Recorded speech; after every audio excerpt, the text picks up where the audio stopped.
Hello YouTube! It is the 6th day of the BookTubeAthon and I'm here to do an update video for you. Last night I read Saga Volume 1 and it was amazing! I finally understand now why people were like, read Saga! They're right.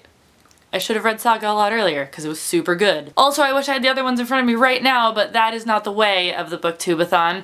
I have to read them later because I have to go on to my next book, which is The Merciless by Daniel Vega. I am about a third of the way into this book so far. I don't really know what to think yet. So far it's just sort of a standard new girl comes to town kind of book and nothing that crazy has happened, so I'm really hoping it picks up soon.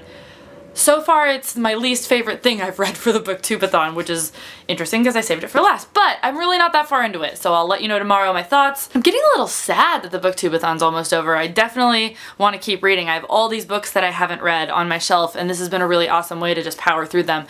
And so I'm hoping I can keep some of this reading motivation inside and just keep using it. So there was a challenge. I've decided not to do it because it's a lot of work, but instead I've invented my own challenge. There was this $1 book sale at the Half Price Book Outlet down in Olympia. That's like an hour and a half away. Me and my roommates decided to make it an adventure and we drove down there for the store opening at 10 a.m. and we bought a bunch of $1 books and it was really, really fun. I actually met Mallory there, who's also doing the BookTubeAthon, and we all got a bunch of stuff. I only spent $13 while I was there, but I came home with 11 books and a brand new book tote. So I'm gonna just do a little haul of the things I got at the $1 book sale instead of my challenge today.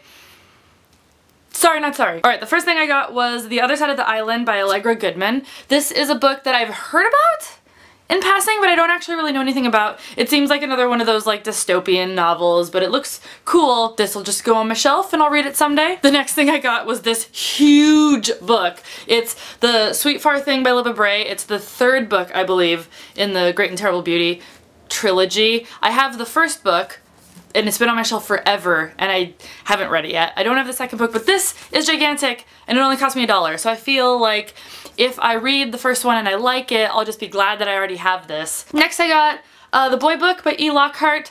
I don't know anything about this book, but I've heard that We Were Liars by E. Lockhart is good, so I figured the other books by E. Lockhart are probably good. I also got Naked by David Sedaris. I believe this is a collection of short stories. I think it's supposed to have a dust jacket because there's like no information on it anywhere. But it's supposed to be a collection of short stories. I've never actually read anything by David Sedaris, but he's supposed to be hilarious, so I just grabbed it. Next, I checked out the comic book and manga section. I didn't find much over there, but I did get this. It's called Hazed by Mark Sable and Robbie Rodriguez.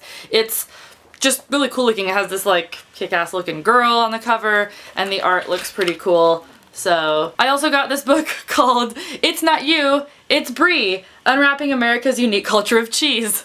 I would not normally pick up a book like this, but it just seemed fun. It was actually in a section called Books with Clever Titles, or like Books with Strange Titles. Then I headed over to the like middle grade section because a lot of my friends have given me a lot of crap about never having read Animorphs.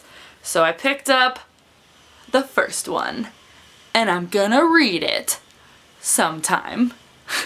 This was sort of wild card. It's A Northern Light by Jennifer Donnelly. Set in 1906 against the backdrop of the murder that inspired Theodore Dreiser's An American Tragedy. It's a romance, historical, murder mystery all wrapped into one, and it sounds really cool. So this one looked great and was only $1. I hit up the like old books section because I just really like old books. Who doesn't like old books? I grabbed Ghost Island because it just looked really cool. This was published in 1985, so it's not that old, but I just really like the art on the cover. It's just like a fun little book for my collection. I also grabbed this book.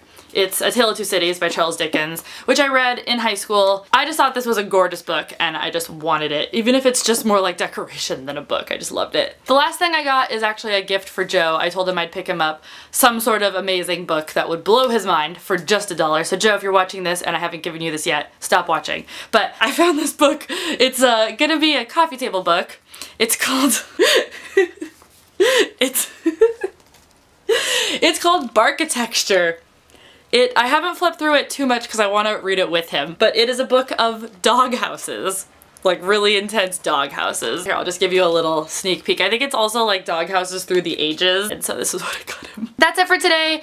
I am so excited to almost be done. I'm gonna go keep reading The Merciless. I don't have anything else to talk about, so hooray, let's be done for today. Goodbye, I'll see you tomorrow.